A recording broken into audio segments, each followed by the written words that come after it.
रोज़ की तरह अन्वेषणी ब्लॉग पर सबका हार्दिक स्वागत है। सबके मंगल भविष्य की कामना के साथ श्रीमद् भागवत गीता के अनेकों चरित्रों का हम विधिवत वर्णन कर चुके हैं। मुनि वेद व्यास जी ने मानव ज्ञान की वृद्धि के लिए, मानवता के भावों का संचार करने के लिए और भगवान शंकर के ने किस प्रकार से पृथु के पुत्रों को अपने भक्ति भावों से और शुद्ध भावों से जप करने के लिए कहा। जो पुरुष इसका एकाग्र मन से नित्य प्रति जप करेगा उसका शीघ्र ही कल्याण हो जाएगा। यद्यपि भगवान की आराधना कठिन है, किंतु भगवान रुद्र ने कहा कि महादेव ने कहा कि मेरे कहे हुए जो रहस्य हैं का पाठ करना, यह सुगमता से श्री हरि की प्रसन्नता प्राप्त कर लेगा और तुम्हारी जो तपस्या है वह पूर्ण होने पर तुम्हें अभीष्ट फल प्राप्त होगा। तो पृथु के पुत्रों 10 पुत्र जो प्रचेताओं थे, प्रचेताओं ने प्रचेताओं के रूप में 10 पुत्रों का जिस प्रकार से पृथु को भगवान शंकर ने ज्ञान दिया, तो आज के प्रसंग में पूर्वजन उपाख्यान का प्रारंभ। पूर्वजन के बारे में क्या रहस्य है, उसका प्रारंभ किस प्रकार से होता है, उसके बारे में वृत्तांत है। तो पूर्व काल में पृथु के पुत्रों के बाद जब भगवान शंकर ने उनको भक्ति के मार्ग में उनको भक्ति के मार्ग में उनका अनुसरण करवाया, तो पूर्व काल में पुरजन नाम का एक बड़ा ही यशस्वी राजा था। उसका एक मित्र था अभिज्ञात, और अभिज्ञात राजा पुरजन की तरह तरह के भोगों से की लालसा थी और उसने संसार में जितने भी नगर अपने देखे थे कोई भी उसे ठीक न लगा। यानी जितने भी नगर देखे थे वह जो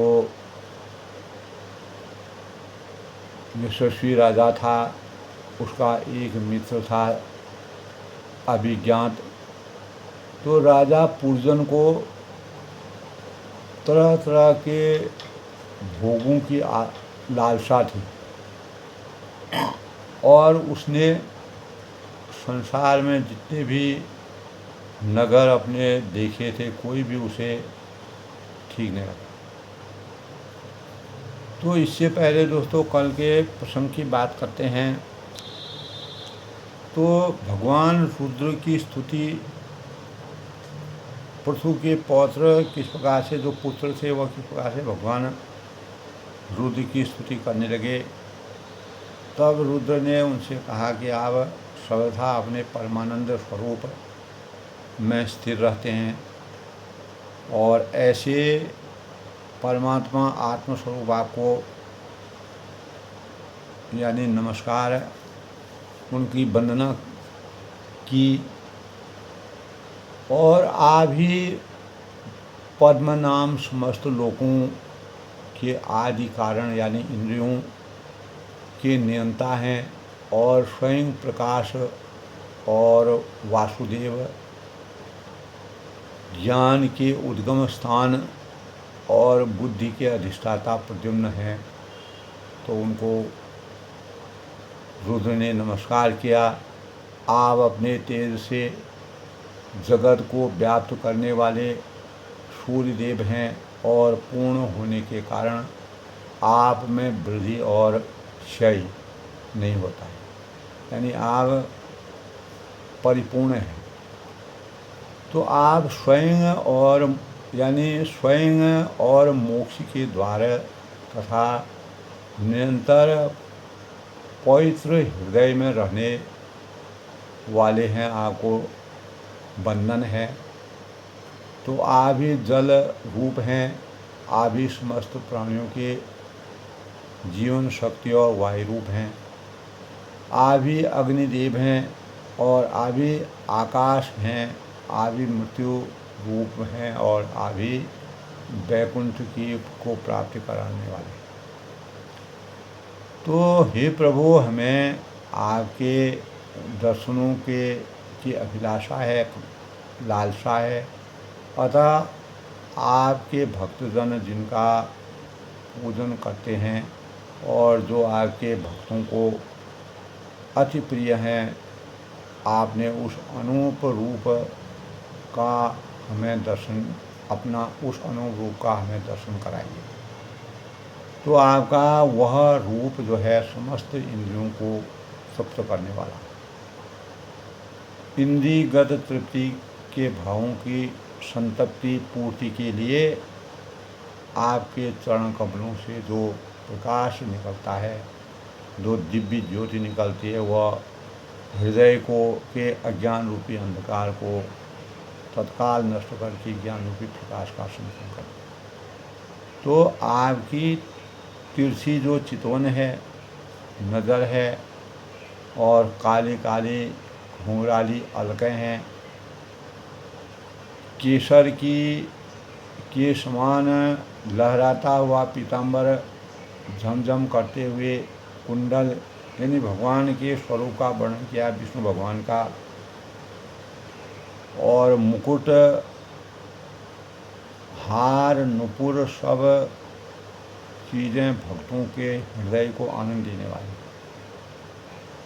तो आपका दिव्य स्वरूप जो है वो अद्भुत है। आपकी भक्ति संसार के जीवों को निर्भय करने वाली है, भयहीन करने वाली है। जो काल अपने एक इशारे से सारे संसार का संहार कर डालता है, वह भी आपके चरणों के शरण में आकर के प्राणी पर दृष्टि नहीं डालता है। अर्थात हम तो केवल यही कहते हैं कि जिन लोगों ने आपके यशोगान रूपी अमृत के आंतरिक स्नान किया है और गंगा जी के जल से बाहरी स्नान किया है, आपने मानसिक और शारीरिक दोनों प्रकार के पापों को धो डाला है, ऐसे भक्तजनों को यानी कि संग हमेशा हमें प्राप्त होता है आपकी कृपा से। तो कब तब कहते हैं, हे भगवान, आप ही अपनी माया द्वारा जगत की रचना, पालन और संहार करने वाले हैं। सृष्टि के कारक आप हैं, सृष्टि के सृजन करने वाले आप हैं, सृष्टि के संहारक आप हैं। पर आपकी माया का आप पर कोई भी प्रभाव नहीं पड़ता है। आप मायापति हैं और संसार के लोग आपकी माया से भ्रमित होकर मैं मेरा और तू तेरा में फंसे रहते हैं। तो हे भगवान, आपकी माया से लगा हुआ जीव यही सोचता रहता है कि मुझे ये कार्य करना है, ये कैसे होगा, अब क्या करूँ। इसे विषयों की लालसा बनी रहती है, अनेक प्रकार के भौतिक अपेक्षाओं। तो जिस पर आपकी कृपा होती है, दया होती है, आपकी दृष्टि होती है, वही आपके चरण कमलों की शरण ग्रहण करके संसार के से पार हो सकता है। और इस तरह से रुद्र गीत भगवान शंकर ने प्रचेताओं को सुनाया, यानी पृथ्वी के पुत्रों को सुनाया, और इसी का शुद्ध भाव से जप करने को कहा। जो पुरुष इसका एकाग्र मन से नित्य प्रति जप करेगा उसका शीघ्र ही कल्याण हो जाएगा। यद्यपि भगवान की आराधना कठिन है, किंतु मेरे कहे हुए रुद्र ने कहा कि इस श्लोक का जो भी पाठ करेगा, अध्ययन करेगा, मनन करेगा, चिंतन करेगा, वह सुगमता से श्री हरि की प्रसन्नता प्राप्त कर लेगा और तुम्हारी तपस्या पूर्ण होने पर तुम्हें अभीष्ट फल की प्राप्ति होगी। तो पूजन का जो व्याख्यान था का प्रारंभ कहाँ से होता है, तो जब उसने संसार में जितने भी यानी राजा पूजन को तरह तरह की भोगों की लालसा थी, क्योंकि पूजन का उपाख्यान और प्रारंभ कहाँ से हुआ, उसने संसार में जितने भी नगर अपने देखे तो किसी से भी उसका मन नहीं लगा, किसी में भी, और किसी को उसे ठीक नहीं लगा। तो एक दिन उसने हिमालय से दक्षिण तटवर्ती, हिमालय के दक्षिण तटवर्ती शिखरों पर कर्म भूमि भारत खंड में एक 9 द्वारों का नगर देखा। जब किसी नगर से उसका मन नहीं भरा तो वह चारों ओर से परकोटों, बगीचों, अटारियों और खाइयों, झरोखों, राजद्वारों से सुशोभित था। वह नगर जो हिमालय के दक्षिण तटवर्ती शिखर में था और सोने, चांदी तथा लोहे के शिखर वाले विशाल भवनों से भरा हुआ था। तो उन पर नीलम स्फटिक पन्ने और लाल लगे थे। तो उस नगर के बाहर दिव्य वृक्ष, अनेक प्रकार के दिव्य पेड़ और लताओं से पूर्ण एक सुंदर बगीचा था और उसके बीच में एक सरोवर सुशोभित था। पक्षी तथा भंवरे वहाँ गुंजायमान करते थे अपनी मधुर ध्वनि।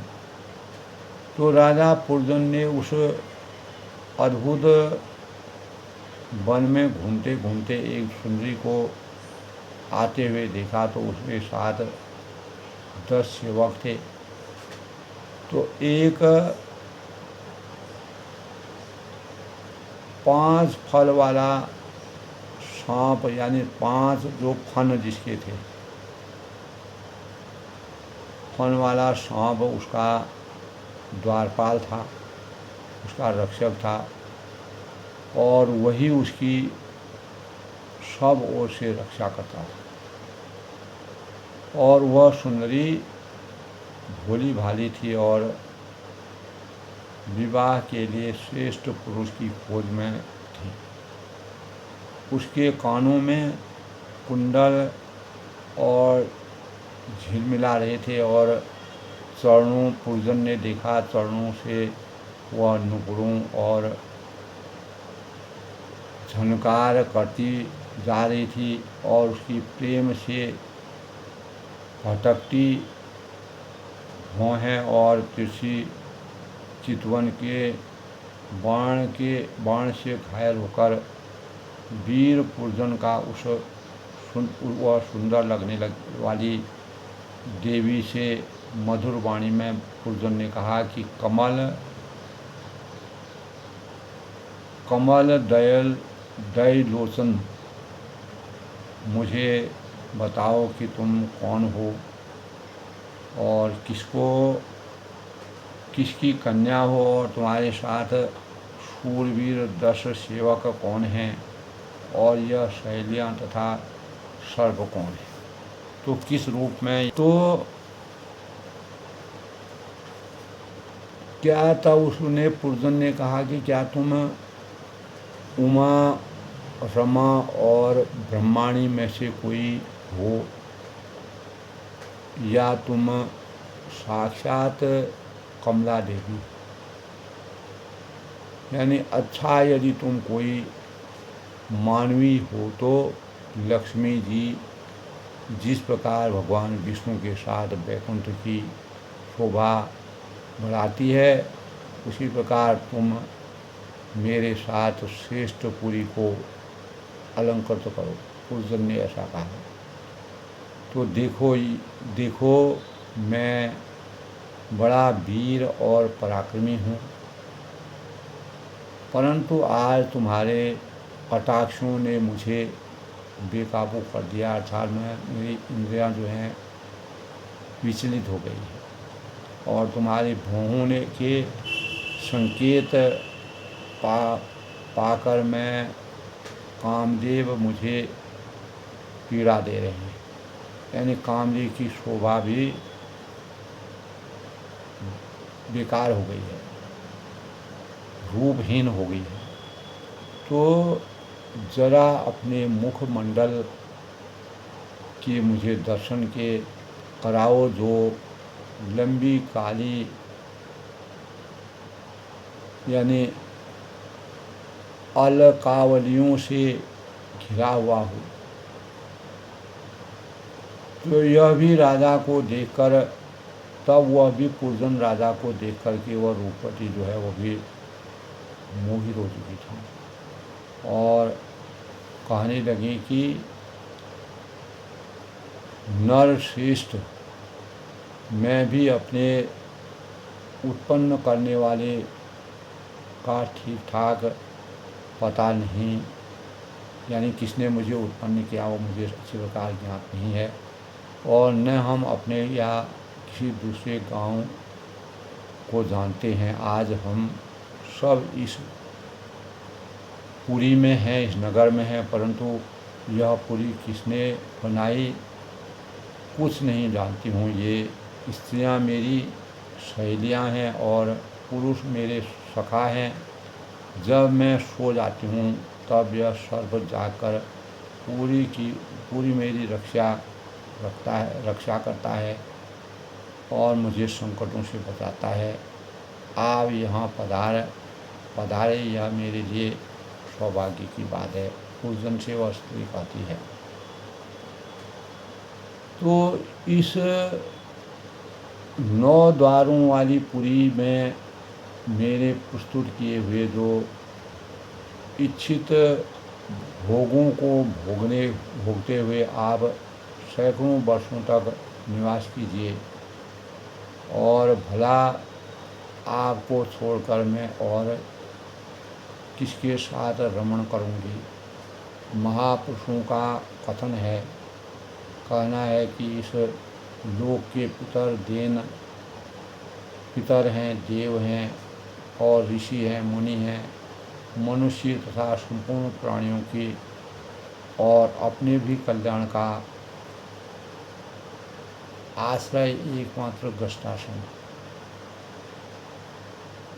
तो श्री नारायण जी संबंध में उस पूजन से कहते हैं कि उन सभी पुरुषों ने इस प्रकार एक दूसरे से की बात का समर्थन करते हुए 100 वर्षों तक उस पुरी में रहकर आनंद भोगा, आनंद की अनुभूति की। जब ग्रीष्म ऋतु आती तब वह अनेकों स्त्रियों के साथ सरोवर में घुसकर जल क्रीड़ा करते, और उस नगर में जो 9 द्वार थे उनमें से 7 नगरी के ऊपर और 2 नीचे थे। तो उस नगर का जो कोई राजा होता था उसके पृथक पृथक देशों के जाने के लिए द्वार बनाए गए थे, अलग अलग जाने के लिए, और इससे इनमें से 5 पूर्ण, 1 दक्षिण, 1 उत्तर और 2 पश्चिम की ओर थे। अलग अलग मार्ग थे, द्वार थे। इन द्वारों से होकर राजा अपने भिन्न भिन्न देशों को जाया करते थे। तो उसका चित्त तरह तरह से कर्मों में फंसा हुआ था और काम परवश होने के कारण वह मूढ़ रमणी के द्वारा ठगा गया था और उसकी रानी जो जो काम करती थी वही वह भी करने लगता था। तो वह जब मद्यपान करती या कुछ चबाती थी तो राजा भी पुरजन भी वैसे ही करने लगता था। तो वह गाती हंसती रोती और दौड़ती और शोकाकुल होती तो राजा भी व्याकुल हो जाता। तो जब तक प्रसन्न होती थी तो आप भी प्रसन्न हो जाता था। इस प्रकार राजा पुरजन अपनी सुंदरी रानी के द्वारा ठगा गया तो उसके मोह जाल में फंस गया। तो आज के प्रेरणादायक ने जब किसी नगर में उसका मन नहीं लगा तब वह हिमालय के दक्षिण तटवर्ती शिखरों पर कर्मभूमि भारत खंड के एक 9 द्वारों वाले नगर को देखा तो वहाँ एक सुंदरी रहती थी। उस सुंदरी ने किस प्रकार से उसको ठगा और यहीं से उसके यानी आरंभ का कारण बताया गया है। और राजा पुरजन के उस अद्भुत वन में घूमते घूमते एक जो सुंदरी आते हुए देखा तो उसने 7-10 सेवक थे और 5 फन वाला सांप था और तरह तरह की आकृति थी। जी ने कहा है कि उन स्त्री पुरुषों के इस प्रकार एक दूसरे के बात का समर्थन कर फिर 100 वर्षों तक उस पुरी में रहकर आनंद किया। और जब ग्रीष्म ऋतु आती तब वह अनेकों स्त्रियों के साथ सरोवर में घुसकर जल क्रीड़ा करता था। उस नगर में जो भी 9 द्वार थे उनमें से 7 नगरी के ऊपर और 2 नीचे थे और उस नगर का जो कोई राजा होता था उसके पृथक पृथक देशों में जाने के अलग अलग रास्ते थे। तो इस प्रकार रानी ने अपने जो भी वह स्त्री करती थी उसी के अनुसार पुरजन भी उसके मोह माया में फंस गया। इस प्रकार राजा पुरजन अपनी सुंदरी रानी के द्वारा ठगा गया। तो आज के प्रसंग में प्रेरणा स्रोत के रूप में कैसे मानव अपने इंद्रियों से विचलित होकर के किस प्रकार से ठगा जाता है उसका वर्णन नारद जी ने बड़ी रहस्यमय ढंग से किया है। और राजा पुरजन का शिकार खेलने वन में जाना और रानी का कुपित होना ये कल के प्रसंग में होगा। और राजा पुरजन अपनी रानी के साथ किस प्रकार के आचार विचार करता था तो कल के प्रसंग में होगा कि राजा पुरजन जो है जब अपनी रानी के साथ मोह माया में फंस गया तो वह कैसे शिकार खेलने जाता है वन में और रानी का कुपित किस प्रकार से वह कुपित होती है इसका प्रसंग कल के प्रसंग में। तो आज अपनी वाणी को विराम देते हुए जो पुरजनों का जो व्याख्यान था का प्रारंभ कहाँ से होता है। जब उसका ध्यान नगर में नहीं लगता है तब वो हिमालय की तरफ जाता है तब उसको स्त्री मिलती है। उसके मोह माया के जाल में उसके किस प्रकार का उसको स्वयं भी ज्ञात नहीं था कि मैं कैसे आई कहाँ से आई क्या आई। इस प्रकार राजा उसके मोह में फंसता है। आगे राजा जब शिकार करने जाता है आगे का रहस्य कल के प्रसंग में सबके मंगल बख्शी कामना के साथ निभाने को विराम देता हूँ।